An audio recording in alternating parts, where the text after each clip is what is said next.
ხედავთ ხოლმე, ხო, გადამეჭარბებულ გამოკიდებულებებს, თქვათ ხატების მიმართ, თქვათ სამღვდელოების მიმართ, თქვათ წმინდა ნაწილების მიმართ. აი წარმოიდგინეთ, არის ესეთი თაყვანისცემა და პატივისცემა. ხო იცით ეს ორი ტერმინი, ხო? ბერძნულად არის ლატრია და პროსკინის. აი ლატრია არის თაყვანისცემა. აი მეშვიდე მსოფლიო კრების დროს განისაზღვრა რას ნიშნავს ხატთა თაყვანისცემა.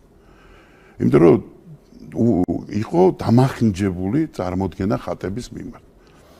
და განისაზღვრა რომ ლატრია თაყვანისცემა მხოლოდ და მხოლოდ ღმერთს, მეტი არაფერს და არასდროს. არ წმინდანებს, არ წმინდა ნაწილებს, არც ხატებს, არც ჯვრებს, ყველაფერ დანარჩენს აქვს პატივისცემა.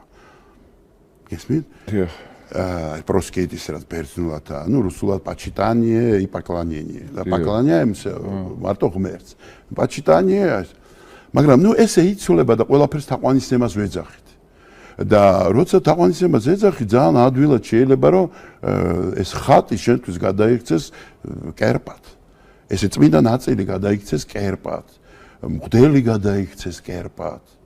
იმიტომ რომ შენ თავში არ ატარებ თავში რას გულისხმობ იცი შენ გააზრებულად არ იაზრებ რას ლაპარაკობს ის ადამიანი სად ლაპარაკობს თავის ნებას სად ლაპარაკობს ღვთის ნებას სად მართლა მადმოსილებით არის და სად უბრალოდ ნუ სულელობს ანუ სუაზრი აქვს ან ცდება არა და როცა ყოველფერი ამ იმისგან მოდის მხოლოდ სიწმინდე და მხოლოდ თაყვანისცემას ელოდები, მაშინ შენ უკვე რაღაცა კერპთაყვანისცემლურ სიტუაციაში გადადიხარ. და აი ეს რელიგიას ახასიათებს ყველას და აქ უნდა ვიყოთ ჩვენ სადარაჯოზე რომ მოდი რა არ გადავიდეთ. აი იგივე რაც თქვი მეუფე ვინ თქვა ნიკოლოზმა ხო? ნიკოლოზმა აი გავაუქმოთ. აი საიდანაც წამოვიდა მთელი. ხო აი გავაუქმოთ ტახტი. არ არის სწორი ნათქვამი. მაგრამ მე ვფიქრობ რომ მას გადაჭარბებული სიყვარულისგან მოუვიდა ასეთი რაღაცის თქმა.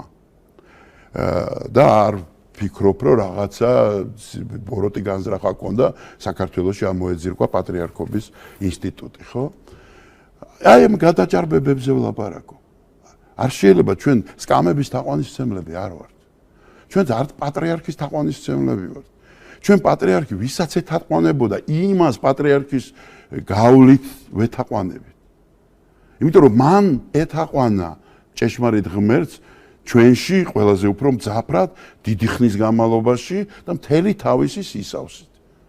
ეს დავინახეთ წამს და ამიტომ მივყვებით ჩვენ პატრიარქის ხაზს და ის რასაც ის აკეთებდა ვცდილობთ რომ ჩვენც გავაკეთოთ ის. და რა ის რომ შევჩერდეთ პატრიარქს და აი აღარ გავაგრძელოთ იმის იქით არ წავიდეთ და მოდი აი მას ვეთაყვანოთ. გესმით? ხო, მაგრამ აღარ გავაგრძელოთ აზროვნება, კრიტიკულად შეხედვა რაღაცების მიმართ. არა, მოდი აი ვიმყოფებოდეთ, როგორც პეტრე მოციქულმა თქვა, რა კარგი აქვს, ნეტარის შეგრძნება გვაქვს, განცდა გვაქვს. მოდი აღარ გვინდა ქვევი ჩასვლა რა, ხალხში დაბრუნება რაღაც. აქ ვარ, წმინდანები აქ არიან, ღმერთი აქ არის, სინათლე აქ არის, ხო? გაბრწყინვალება აქ არის და რა გვინდა იქ სადბრუნდებით იქ. მაგრამ არა, იქ ვაბრუნებს ღმერთი. არა, შენ თვითონ უნდა გაიარო, შენ თვითონ უნდა გაიაზრო, თომა მოციქული, მე უნდა დავინახო, მე უნდა მოვკიდო. არ მინდა ეს თქვენი ლაპარაკი.